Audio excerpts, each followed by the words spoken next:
The Megaman Battle Network Legacy Collection. Another one that took way longer than anticipated to platinum this year, but one I'm very happy to have completed, filling in the gaps of my knowledge from a childhood cartoon that I never had the opportunity to watch very much. You play as Lan, a school kid in the futuristic but ironically now modern day town of AC/DC, alongside his personal assistant and online protector Megaman, a net Navi who lives inside a small device known as a personal terminal or PET.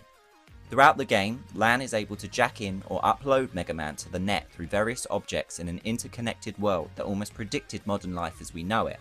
From ovens to traffic lights, supercomputers to satellites, everything has an online domain and programs that control it. Across all 6 games, Lan's family and friends with their Y2K technology-based naming conventions like Hub, Mail and Dex find themselves at the centre of multiple incidents, from global hacking organisations and crime syndicates to godlike entities that affect both the real world and the net, and Megaman and his friends are the only ones who can stop them. Looking through the lens as an adult, Battle Network uses some surprisingly dark concepts and life-threatening situations for a kids game. From kidnapping, death traps and terminal illness, there are a lot of themes that make you question how appropriate it is for kids to play, but as an adult, it's pretty compelling and what ultimately kept me engaged. Leading on from that, the gameplay loop is probably its weakest point. Switching between talking to NPCs in the real world and jacking into the net to play as Megaman, you will battle viruses in a hybrid, card-based action RPG, collecting battle chips from defeated viruses or purchasing them from vendors and using them to build what is essentially a deck of cards to battle with on a 3-lane board, split between your territory and the enemies. Every battle, which is aggressively frequent, starts with you loading chips into Megaman to be played on your turn, although it's less of a turn in the conventional sense as battles play out in real time, allowing you to actively dodge, switch lanes and use Megaman's default Buster Cannon for minimal damage in between charges of the custom gauge.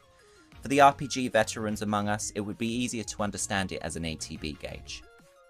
It's simple enough on the surface, but vastly layered for those willing to invest the time into mastering, with elemental weaknesses, weapon types and support chips, all leading to fully customizable builds and gameplay styles. But here's where it gets a little more complicated and unique. Multiple cards can be played in the same turn if they are either duplicates or share a code signified by a letter of the alphabet.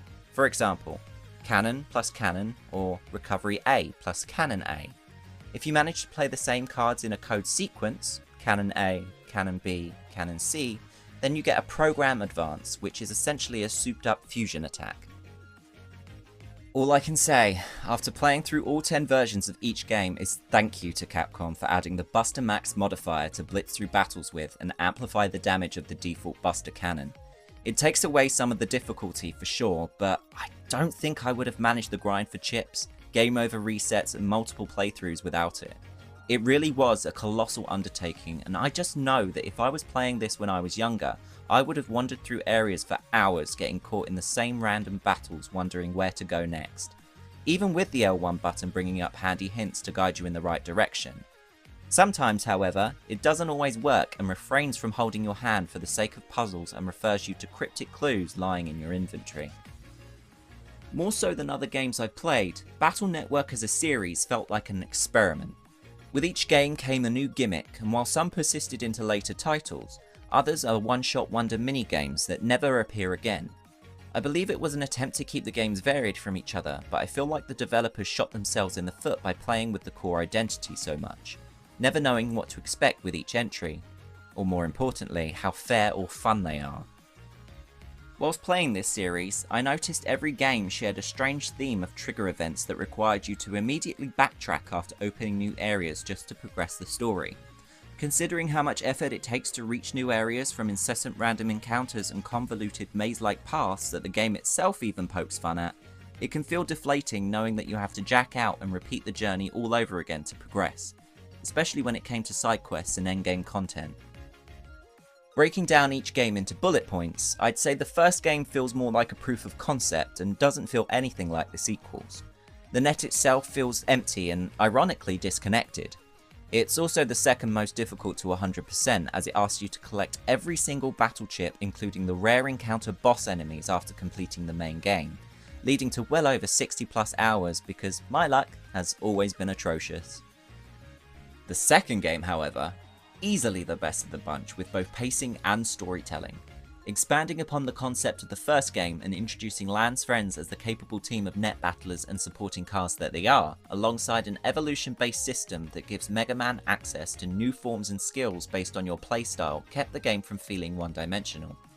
Adding to this is the Navi Customizer program that allows you to fit Tetris-like shapes onto an expandable 4x4 board for stat boosts and passive abilities like lowering the aggressive random encounter rate.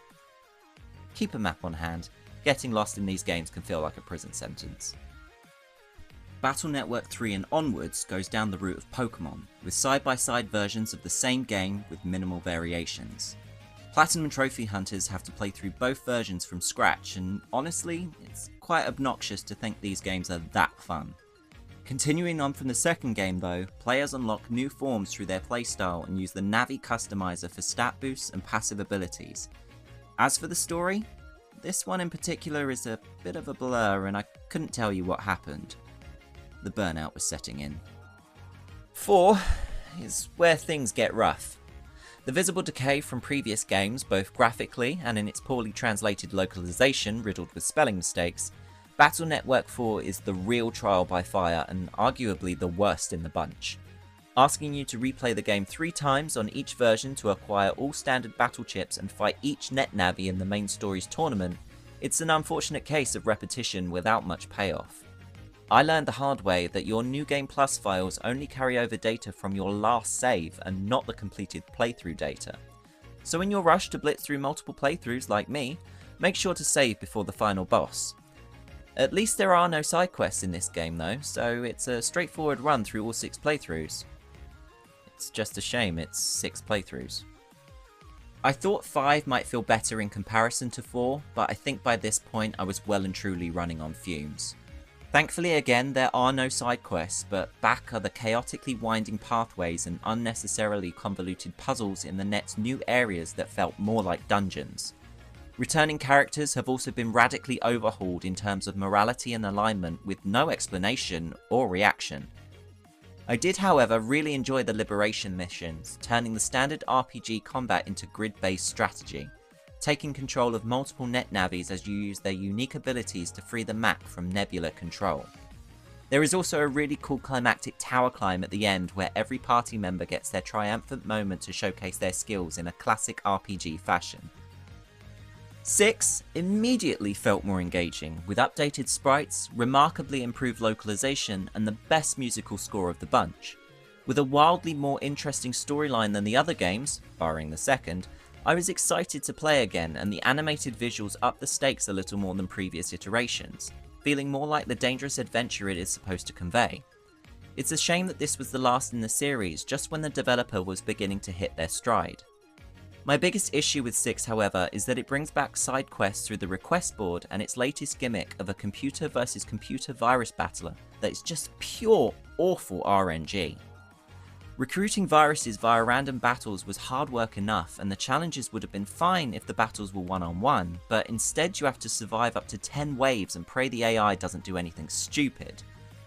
It usually does. The Megaman Battle Network Legacy Collection is not for the faint of heart Platinum Trophy hunters, but it is certainly a cult classic niche series for millennials and Mega Man fans that I'm genuinely happy to have experienced given my nostalgia for childhood cartoons. But I won't be doing it again anytime soon.